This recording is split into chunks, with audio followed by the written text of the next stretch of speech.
아브라함이 그의 육체의 열심으로 이룬 것이 있느냐? 이 질문이 지금 우리에게 똑같이 묻습니다. 너는 너의 수고와 열심으로 무엇을 얻었고 무엇을 쌓아놓았느냐?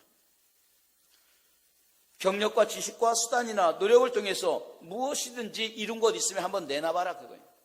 자, 그러면서 아브라함의 예를 들죠. 여러분, 아브라함의 일생을 보면은요, 수단을 부립니다. 방법을 택합니다. 이게 바로 이 모든 것들이 어디서 나왔느냐? 육신의 생각에서 비롯됐다라는 거예요.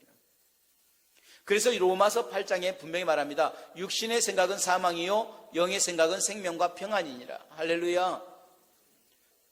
육신으로 아브라함, 우리 조상 아브라함이 무엇을 얻었다 하리요?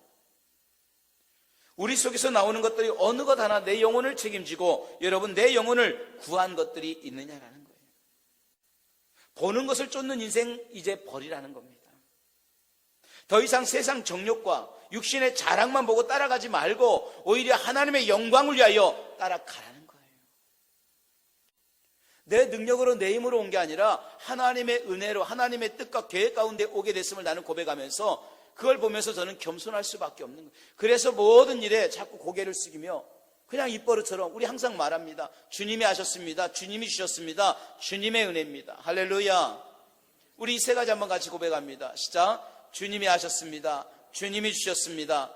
주님의 은혜입니다. 여러분, 나의 나야 된 것은 하나님의 은혜인 줄로 믿습니다. 그러니까 우리는 겸손할 수밖에 없는 거예요. 여러분, 사람이 왜 자꾸 교만해집니까? 한 가지입니다. 은혜를 잊기 때문에 그래요. 그러나 하나님의 은혜가 나를 지배하기 시작하면 육신으로 드러낼 게 없어요. 내 행위가 나올 게 없어요. 절대적인 하나님의 은혜밖에 없는 거예요. 은혜 아니면 살아갈 수가 없네. 이 찬양과 같이 날마다 우리는 하나님의 은혜로 사는 인생임을 고백할 수 있기를 간절히 소망합니다. 그러나 약속은 뭐냐? 그거 약속 붙들고 가면 주시는 거예요. 약속만 되어 있으면 주시는 겁니다. 너는 내게 부르짖으라고 약속하셨습니다. 그리하면 내가 내게 응답하겠다고 주셨답니다.